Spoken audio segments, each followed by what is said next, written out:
Hi friends, എല്ലാവർക്കും കൃഷിലോകം എന്ന YouTube ചാനലിലേക്ക് സ്വാഗതം. നമ്മൾ ഇന്ന് മണ്ണൂത്തിക്കടുത്തുള്ള ഒരു നഴ്സറിയിലാണ്. അതും പഴവർഗ ചെടികൾ മാത്രം ലഭിക്കുന്ന അഖിൽ എക്സോട്ടിക്ക എന്ന് പറയുന്ന ഒരു നഴ്സറിയാണ്. ഇവിടെ ഒരുപാട് വിദേശ ഇനം പഴവർഗ ചെടികളുണ്ട്. ഞങ്ങളിവിടെ വന്നപ്പോൾ വളരെ വെറൈറ്റി ആയിട്ടുള്ള ഫ്രൂട്ട്സുകളൊക്കെ കാണാൻ പറ്റി. കുഞ്ഞു കുഞ്ഞു ഫ്രൂട്ട്സുകൾ ഒരുപാട് സ്ഥലം ഉള്ളവർക്കും ഇല്ലാത്തവർക്കും ഒക്കെ വെച്ച് പഴവർഗ ചെടികൾ ഡ്രമ്മിലൊക്കെ വളർത്തുമ്പോൾ ശ്രദ്ധിക്കേണ്ട കാര്യങ്ങൾ എന്തൊക്കെയാണെന്നാണ് ഇന്നത്തെ വീഡിയോയിലൂടെ നമ്മുടെ അഖിൽ എക്സോട്ടിക്കയിലെ വർഗീസ് ഷാജു ചേട്ടൻ നമ്മളോട് പറഞ്ഞു തരുന്നത്.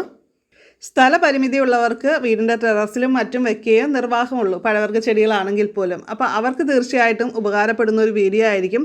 അപ്പോൾ വീഡിയോ മുഴുവനും സ്കിപ്പ് ചെയ്യാതെ കാണുക. നമ്മുടെ കൃഷിലോകം ചാനൽ ആദ്യമായിട്ട് കാണുന്ന കൂട്ടുകാരൊക്കെ ഒന്ന് സബ്സ്ക്രൈബ് ചെയ്യുക. നോട്ടിഫിക്കേഷനായിട്ട് ആ കുഞ്ഞു ബെല്ലൈക്കൺ ക്ലിക്ക് ചെയ്തിട്ട് ഓളെന്നുകൂടി സെലക്ട് ചെയ്യുക. ചേട്ടനോട് ഒരു കാര്യം ചോദിക്കാനുള്ളത്, ഒത്തിരി വർഷത്തെ എക്സ്പീരിയൻസും കാര്യങ്ങളും ഉണ്ടല്ലോ ഇപ്പോൾ നമ്മുടെ ഈ പഴവർഗ ചെടികൾ നട്ട് പരിപാലിച്ചിട്ട്. അപ്പം നമുക്കിപ്പോൾ ഇതുമ്പോൾ ഈ കണ്ടെയ്നറിൽ വെച്ചിട്ട് ഇതുമ്പോൾ നിറച്ച് ഫ്രൂട്ടായിട്ടുണ്ട്. അപ്പം നമ്മൾ ഇതുപോലെ വീട്ടിൽ കൊണ്ടുചെന്ന് വെച്ച് കഴിഞ്ഞ് കഴിയുമ്പോൾ ഇതുപോലെ ഫ്രൂട്ടായി കിട്ടാൻ നമ്മൾ എങ്ങനെ പരിപാലിക്കണമെന്നൊന്ന് വിശദീകരിച്ചു. എല്ലാ ഫ്രൂട്ട്സുകളും ഒരു പരിധി വരെ കണ്ടെയ്നറിൽ നമുക്ക് സൂക്ഷിക്കാം. അതിൻ്റെ പ്രത്യേകത എന്ന് പറഞ്ഞാൽ ഒരു 50 ലിറ്റർ അല്ലെങ്കിൽ 75 ലിറ്റർ അല്ലെങ്കിൽ 100 ലിറ്ററിൻ്റെ കണ്ടെയ്നർ വാങ്ങിക്കുക. അതിനുശേഷം ഒരു 12 തുളയിടുക. നമ്മുടെ ചെറുവിരലിൽ പിന്നെ അകത്ത് കയറാവുന്ന രീതിയിലുള്ള വലിയ തുളകളായിരിക്കണം. അതിനുശേഷം പിന്നെ ഇലപ്പൊടി, ചാണകപ്പൊടി, വേപ്പൻ പിണ്ണാക്ക്, എല്ലുപൊടി, പിന്നെ മേന്മണ്ണ്, ചകിരിച്ചോറ് ഇത് മിക്സ് ചെയ്യുക. എന്നിട്ട് ഈ കണ്ടെയ്നറിൻ്റെ 50% ഫില്ല് ചെയ്യുക. അതിനുശേഷം ചെടികൾ നടുക. നട്ടതിന് ശേഷം ഒരു പിന്നെ വെള്ളം ഒഴിച്ച് കൊടുക്കുക. അത് കഴിഞ്ഞിട്ട് ഓർഗാനിക് പിന്നെ മെനുവറുകൾ മുകളിലിട്ട് കൊടുക്കുക. അതിനുശേഷം ഒരു 2 കൊല്ലത്തിന് ശേഷം ഒരു കൊല്ലത്തിന് ശേഷം ഒരു 1 കിലോ മണ്ണ്, ചാണകപ്പൊടി, ഇലപ്പൊടിയൊക്കെ ചേർത്തിട്ട് ഉള്ള ഓർഗാനിക് മിശ്രിതം ഇതിൻ്റെ മുകളിലിട്ട് കൊടുക്കുക. അടുത്തൊരു 6 മാസം കഴിയുമ്പോൾ പിന്നെ ഇട്ട് കൊടുക്കും. അങ്ങനെ ഓരോ 6 മാസം കൂടി ഇട്ടിട്ട് തുടർന്നാൽ ഒരു 5 കൊല്ലം ഈ കണ്ടെയ്നറിൽ നമുക്ക് വളർത്താൻ പറ്റും. നമ്മൾ ആദ്യം തന്നെ ഫുള്ളായിട്ട് കണ്ടെയ്നറിൽ നിറക്കരുത്. 50% നിറക്കുക. അതിനുശേഷം പിന്നെ ഒരു കൊല്ലം കഴിയുമ്പോൾ ഒരു 1 കിലോ 2 കിലോ മണ്ണ് മിക്സ് ചെയ്യുക. അതിൻ്റെ മുകളിൽ പിന്നെ മിക്സ്, ഇങ്ങനെ 6 മാസം കൂടുമ്പോൾ മിക്സ് ചെയ്ത് ടോപ്പ് വരെ എത്തുമ്പോൾ 5 കൊല്ലം ആ ചെടിയാണ് തിരിക്കും. നമ്മൾ ആദ്യം തന്നെ ഫുള്ളായിട്ട് മണ്ണ് നിറച്ച് കഴിഞ്ഞാൽ 2ാം കൊല്ലം അത് റിപ്പോർട്ട് ചെയ്യേണ്ടി വരും. അതിനകത്ത് റൂട്ട് വന്ന് സ്ട്രിക്റ്റായി പിന്നെ നിറഞ്ഞു കഴിഞ്ഞാൽ പിന്നെ വെള്ളം ഇറങ്ങാത്ത അവസ്ഥ വരും. അങ്ങനെ ചെടി അത് ലോസ് ആകാനുള്ള ചാൻസ്. പിന്നെ ഇതിനകത്ത് മൈക്രോ ന്യൂട്രിയൻറ്റുകൾ വളം കൂടുതൽ ഇട്ട് കൊടുക്കേണ്ടി വരും. കാരണം നമ്മൾ ഒഴിക്കുന്ന വെള്ളത്തിൽ കൂടി തന്നെ വളം പോകും. ഭൂമിയിലാകുമ്പോൾ അങ്ങനെയല്ല, വളം വലിച്ചെടുക്കും തന്നെ. അപ്പോൾ അത് കൊണ്ട് വളം കൂടുതൽ ഇട്ട് കൊടുക്കണം. കണ്ടെയ്നറിൽ നമ്മൾ ജബോട്ടിക്കാവ, പിന്നെ ലോങ്ങൻ, ഇതെല്ലാം കണ്ടെയ്നറിൽ വളർത്താവുന്നതാണ്. പിന്നെ നമ്മളുടെ പച്ചക്കറികൾ ഈ പറഞ്ഞ ഇത് മക്കോട്ട, ഇത് മെഡിസിനൽ പ്ലാന്റാണ്. ഇത് ഡയറക്റ്റ് ഒരിക്കലും കഴിക്കാൻ പറ്റില്ല. ഡയറക്റ്റ് കഴിച്ചാൽ വിഷമാണ്. ഇത് നമ്മൾ ടൊമാറ്റോ അരിയണ പോലെ അരിഞ്ഞിട്ട് ഉണക്കണം. ഉണക്കിയതിന് ശേഷം 2 അല്ലി 1 ലിറ്റർ വെള്ളത്തിൽ ഇട്ട് തിളപ്പിച്ചിട്ട് ബോയിൽ ചെയ്തിട്ട് പിന്നെ വെള്ളം കുടിക്കാം. അത് ശരീരത്തിന് നീർക്കെട്ടലുകളൊക്കെ പോകുന്നതാണ് ഇവരിൻ്റെ ആളുകൾ പറഞ്ഞ് ഞാൻ കേട്ടിട്ടുള്ളത്. അത് എത്രത്തോളം ഉണ്ടെന്നുള്ളത് എനിക്ക് അറിയില്ല. അപ്പൊ അതിനെക്കുറിച്ചുള്ള പഠനങ്ങളെ കുറിച്ച് കൂടുതൽ അറിയണമെന്നുണ്ടെങ്കിൽ നമ്മൾ ഗൂഗിളിലൊക്കെ സെർച്ച് ചെയ്ത് നോക്കിയാൽ അതിനെക്കുറിച്ചുള്ള സ്റ്റഡീസ് നമുക്കത് പ്രിസ്ക്രൈബ് ചെയ്യാനുള്ള പവറില്ല. നമുക്ക് ചെടി നട്ടു വളർത്തി ഇതുപോലെ പുഷ്പിച്ച് കാണിച്ചു കൊടുക്കാം. അതെ. പിന്നെ എൻ്റെ അനുഭവത്തിൽ ഒരു മാസത്തിൽ ഒരു പിഞ്ച്, നമ്മൾ കഞ്ഞിക്കൊക്കെ ഉപ്പിടണ പോലെ 1 പിഞ്ച് കെമിക്കൽ 17, 17, 18, 18, 20, 20 ഏതെങ്കിലും എനിവൺ ഇട്ട് കൊടുക്കുക. 15 ദിവസം കൂടുമ്പോൾ നമ്മൾ ഇതിൻ്റെ കെമിക്കൽ അടിച്ചു കൊടുക്കണം. എൻ്റെ അനുഭവത്തിൽ ഇത് ഓർഗാനിക്കും ഇൻഓർഗാനിക്കും കൂടി ആണ് ഇത് വളർന്നു പോരുള്ളൂ. ഓർഗാനിക് മാത്രമായിട്ട് വളരാൻ പ്രയാസമുണ്ട്. ചില ചെടികൾ നശിച്ചു പോകാറുണ്ട്. ഇപ്പൊ കീടശല്യത്തിനായിട്ട് നമ്മൾ എങ്ങനെയൊക്കെയാണ്?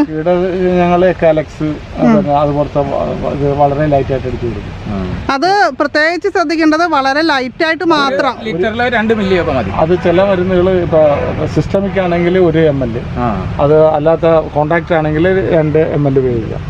അത് നമ്മളെ ഈ വളമൊക്കെ സപ്ലൈ ചെയ്യുന്ന അവരോട് ചോദിച്ചിട്ട് അത് വളരെ പിന്നെ മനപ്പാടമാക്കിയിട്ട് വേണം ചെയ്യാൻ. കാരണം അത് അബദ്ധം പറ്റിയ ചെടി പോകും.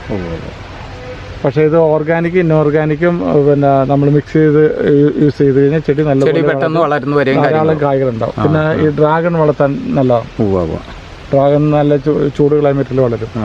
ഡ്രാഗൺ ഫ്രൂട്ടിന്റെ അതല്ലേ? ഡ്രാഗൺ ഫ്രൂട്ട് അത് നമുക്ക് ഡ്രമ്മിൽ വളർത്താം. പക്ഷേ ഡ്രമ്മിൽ ഒരു പിന്നെ ഇത് അയൺ എന്ന് പറഞ്ഞാൽ ഇരുമ്പിന്റെ ഒരു ദണ്ട് പിടിപ്പിക്കുക, അതിന്റെ മുകളിൽ കുരിശ് പോലെ ഒന്ന് വെൽഡ് ചെയ്ത് വെക്കുക. അവിടെ വളർന്ന് താഴോട്ട് വരുമ്പോഴാണ് അത് ഫ്ലവർ ചെയ്യുന്നത്. ഇഷ്ടംപോലെ കായ ഉണ്ടാവും. അപ്പൊ ഇത് നല്ലപോലെ ഉറപ്പിച്ച് നിർത്തണം, അല്ലെങ്കിൽ മറിഞ്ഞു പോയി. അപ്പോൾ നമുക്ക് ജംബോട്ടിക്കാവ നടാമെന്ന് പറഞ്ഞു ഇതുപോലെ ഡ്രമ്മിൽ. അതുപോലെ തന്നെ നമുക്ക് നമ്മുടെ ലോങ് മൾബറി അല്ലേ? Longan fruit. Long mulberry നടാവോ? ലോങ് മൾബറി നടാം. ഒരുവിധമുള്ള എല്ലാ ചെടികളും നടാം. പക്ഷെ നമ്മൾ താഴത്ത് നിൽക്കുന്ന എല്ലാ കായ്ഫലം ഇതിനകത്ത് കിട്ടില്ല.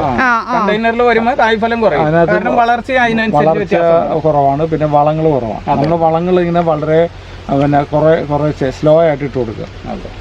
എല്ലാ മാസവും ഇട്ട് കൊടുക്കണം. 15 ദിവസം കൂടുമ്പോൾ ഇട്ട് കൊടുക്കുക.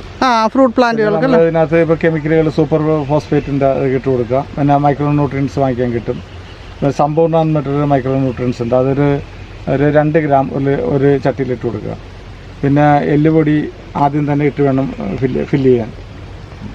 അങ്ങനെ നമ്മൾ നോക്കിക്കഴിഞ്ഞാൽ ചെടി നല്ലപോലെ വളരും. പിന്നെ ഈ ചായ ഉണ്ടാക്കണ അതിൻ്റെ ചണ്ടി അതിട്ട് കൊടുക്കാം. മുട്ടത്തോട് പൊടിച്ചിട്ട് കൊടുക്കാം. ഏത്തപ്പഴത്തിൻ്റെ തൊലി ഇട്ട് കൊടുക്കാം. അങ്ങനെ നമ്മൾ വേസ്റ്റായിട്ട് പോകുന്ന സാധനങ്ങളൊക്കെ ഇതിനകത്ത് ഇട്ട് കൊടുക്കാം. പിന്നെ വീട്ടിലാണെങ്കിലും മീൻ കഴുകിയ വെള്ളം, മീൻ അത് ചതമ്പലല്ല, നമ്മൾ കട്ട് ചെയ്തിട്ട് ചോരയുള്ള ആ വെള്ളം ഒഴിച്ചു കൊടുത്താൽ നല്ല ബൂസ്റ്റ് ചെയ്ത് വരും ചെടി. ഇറച്ചി കഴിയ വെള്ളം അത് തന്നെ അത് സ്പ്രേ ചെയ്യാം ഇലകളിലല്ലേ. പിന്നെ ഗോമൂത്രം ഒരു 1:20 റേഷ്യോയിൽ അടിക്കാം.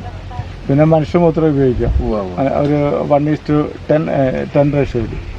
ഒരു കപ്പിന് 10 കപ്പ് വെള്ളം മിക്സ് ചെയ്തിട്ട് അടിച്ചു കൊടുക്കാം. അതിനകത്തൊക്കെ വളരെ നല്ല മൈക്രോ ന്യൂട്രിയൻസ് ആവശ്യമായ എല്ലാം ഉണ്ട്.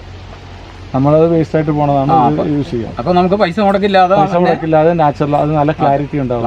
ഓർഗാനിക് ഉപയോഗിച്ച് കഴിഞ്ഞാൽ നല്ല ചെടിക്ക് നല്ല കളറും ഫ്രൂട്ടിനൊക്കെ നല്ല കളറായിരിക്കും. പിന്നെ സൺലൈറ്റ് അത്യാവശ്യം എല്ലാ പഴവർഗ്ഗ ചെടികൾക്കും എല്ലാത്തിനും ആവശ്യമാണ്. പിന്നെ വളരെ കുറച്ച് ചെടികൾക്ക് മാത്രമേ സൺലൈറ്റ് കുറച്ച് ആവശ്യമുള്ളത്. സൺലൈറ്റ് ഇല്ലെങ്കിൽ ചെടി വളരില്ല. അതെ. അവർ ഭക്ഷണം പാകം ചെയ്യുന്നത് സൂര്യപ്രകാശത്തിലാണ്.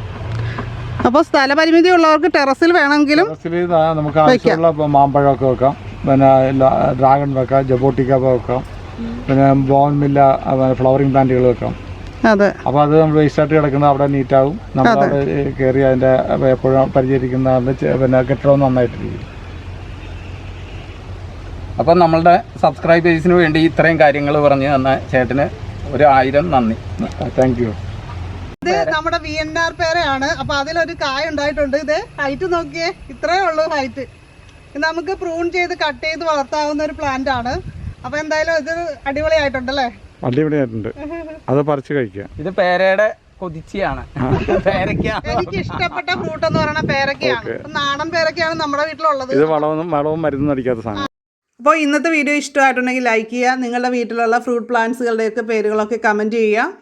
ഈ വീഡിയോ മറ്റുള്ളവർക്കും ഉപകാരപ്രദമാണെന്ന് തോന്നുകയാണെങ്കിൽ ഒന്ന് ഷെയർ ചെയ്യുക. അപ്പോൾ തീർച്ചയായിട്ടും നമുക്ക് മറ്റൊരു നല്ലൊരു വീഡിയോ ആയിട്ട് വീണ്ടും കാണാം. എല്ലാവർക്കും നല്ലൊരു ദിവസം ആശംസിക്കുന്നു. നന്ദി, നമസ്കാരം.